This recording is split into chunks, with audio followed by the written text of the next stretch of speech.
Welcome to the WanderLearn show. I'm your host, Tapon. This is a mini episode about Thailand. I am trying to keep these things short so I can focus on my book, which is writing a book about, well, every single country in Africa and chapter per country. It's really a beast. And it's taking me time, and by making short episodes, it gives me a little bit more time to work on my book. Make sure also you go into the show notes so that you can see the actual YouTube video about this podcast. It's more fun to watch the video because there's lots of awesome visuals that you'll enjoy.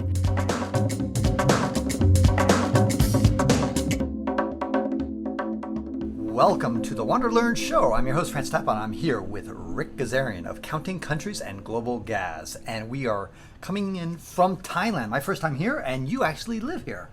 Francis, I've been a part-time resident in Thailand since 2012. Okay, so what brought you to Thailand? You know... Love? No. Giving back. I read a book called The Gospel of Father Joe. It was about a priest from the U.S. who came here in the 1970s, lived in the slums of Bangkok, and created this giant outreach program to some of the underprivileged in Bangkok. I read that book. I was living in Chicago. It's freezing cold. I said, why am I here? I'm going to go volunteer for Father Joe in Bangkok and, help out a tiny bit. Wow, I had no idea. Okay, so you're got this Counting Countries, which tracks people who are either completed all 193 UN countries or is close to ending or in the process of doing that. So you're referring to my podcast. I am at 152 out of the 193 UN countries. I get 41 left. I'm always fascinated by culture. And Thailand, as I just quickly discovered, and you were one of the first person who said, land of the smiles. And it's true. Everybody smiles, which is like the opposite of Eastern Europe where everybody frowns.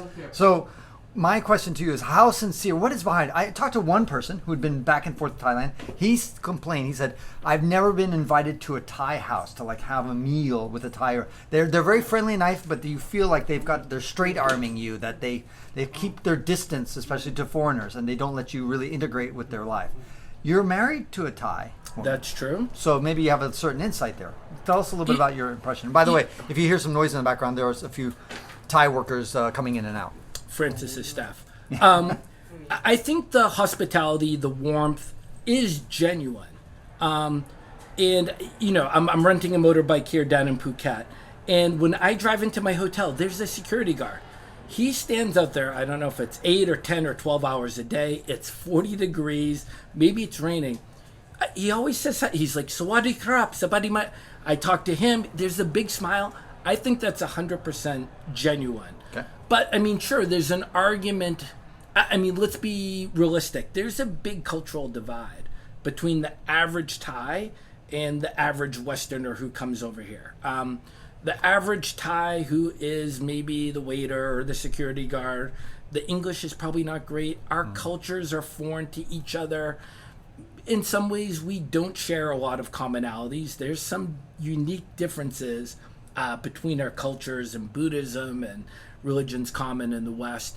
There might not be that Arabic hospitality where you're drinking tea with them in 10 minutes, or you're in the back villages in Kazakhstan and you end up going into someone's home for a meal. Yeah, that's true, but I think both things can be true. That genuine warmth and happiness in general to see foreigners coming in and those interactions, I find so nice, so fun, and so pleasant. No, I agree with you. And talking about romance, now you'll see a lot of times people from high-income countries men from high-income countries marrying women from low-income countries, like U.S. marrying a Thai, but you almost never see the other. And what are some of the pitfalls regarding that? Because the women from high-income countries say, oh, they just want your passport. They just want your money. That's why they are interested in you. And that's what you'll hear them say. What's your take on all this? Well, that can be 100% accurate. Of course. So, for me personally, my wife has a master's. She lived in the U.S. for 3 years before we met. And I don't care if it's Thailand. I make this differential between global people and non-global people. True. Meaning my wife is a global Thai Right. who had traveled, who lived overseas, who had been familiar with different cultures. So it could be a global Thai, it could be a global American. Kazakh, or even a global American. So for me, there was that recognition that we shared more in common versus a Thai woman, and I'm stereotyping here, who grows up on a rice farm, lives in a poor province, who doesn't speak English, who had never left Thailand. And I mean, I think they're in general, and of course there's always exception, you're going to have more challenges in a relationship with that, I believe, because again, there's less commonalities. The more you have in common, Less friction. the less friction. So yeah, I would say that's the differential. But yeah, I mean, there's tons of Farangs, as we call foreigners in Thailand, who come over and they meet a beautiful Thai girl or not so beautiful and end up getting married, and there might be a giant dispersion between incomes or But would you say the divorce rate is any different or better or worse than, let's say, if that same person, I mean, again, it's a very hard thing to say, but would you say the divorce rate is higher than, in the United States it's 50%. Would you say that the divorce rate is 50%? I mean, it's a great question. I'd be making up the answer if I told that let's to you. make it up with that caveat. Then I'm going to say it's approximately the same. I mean, also, again, I don't have any statistics. I'm sure a large degree of the foreigners coming here and getting married, that might be a second marriage as well. So. Right. Hey, travel fans. My name is Francis Tapon, and I am the host of the WanderLearn show. I will be speaking at the Extraordinary Travel Festival in Bangkok, Thailand. Here's why you want to hear me speak. I've been to 125 countries. I've been to all 54 African countries, spending 8 years on the continent, traveling overland, pugnaciously going to every single country, trying to climb the tallest mountain of every country. I succeeded in 50 of them.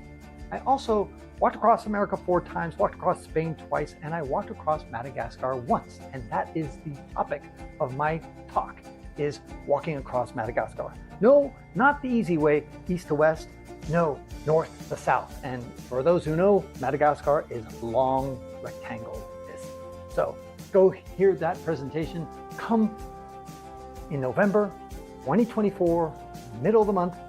That's where you're going to want to be, at the best place to meet other crazy nuthead travelers like you. Get inspired, go. Welcome back, guys. And we are going to ask Ric Gazarian, the creator of the Extraordinary Travel Festival, which happened in 2022 in Armenia. What were some of the lessons learned from that experience? From what I gathered, everybody loved it. I mean, I that's why I say you saw the evaluation forms. So what did people say? Yeah, so if I'm bragging for a moment, brag away. I'm going to start my flex. We got about 60% response on the surveys from my Google. That's an excellent response rate. 100% said they would come back for the second event. 100% would recommend to a friend to attend that event. And I mean, that was a data point, obviously, that I needed, meaning if it was 50%, then I'm like, oh, it wasn't that great of an event. There's not going to be that great of a demand for a second Extraordinary Travel Festival. So that's a big wind at my back, which is a motivation, a catalyst for me to plan a second one. The reality is the event was not supported per se, meaning I would love to get some more significant corporate sponsorship and some significant government support from a host city, a host country. That's not my strong suit. I haven't done that type of sale before, working with governments.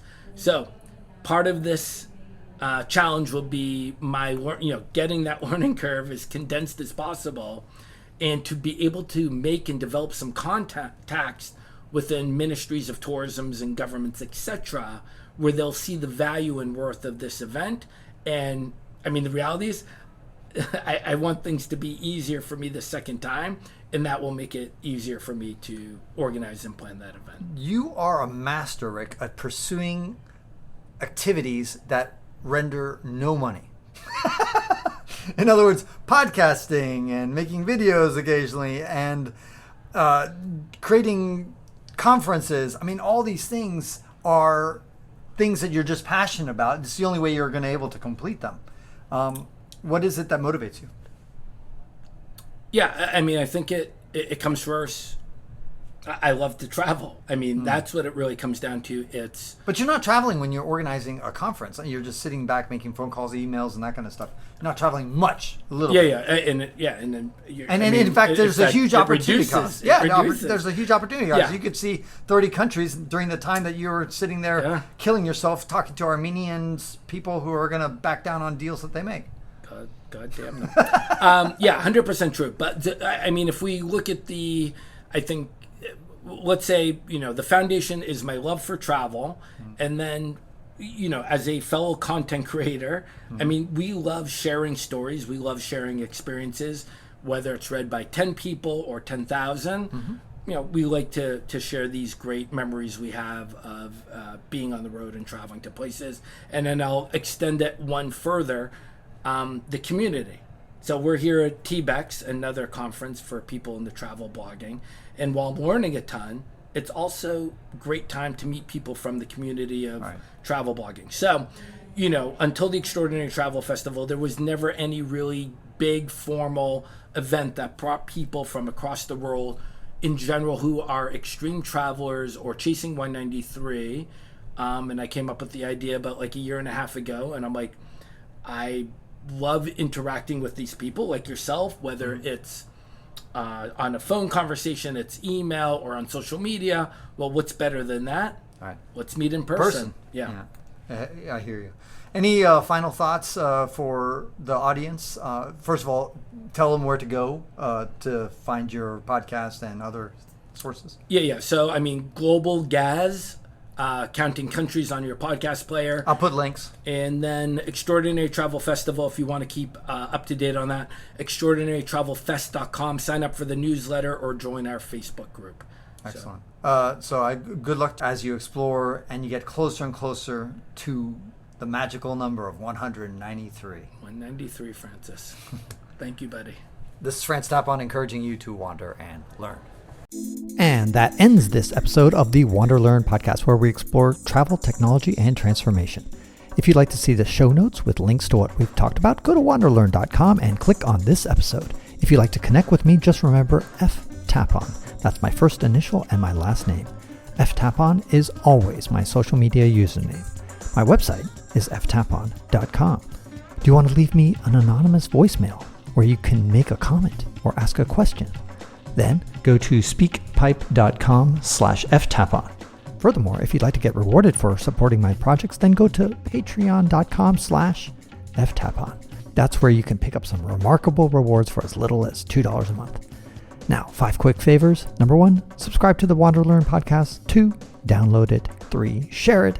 4, review it. And 5, sign up for my newsletter at wanderlearn.com. Our theme music was composed by Eric Stratman. This is Francis Tapon, encouraging you to wander and learn.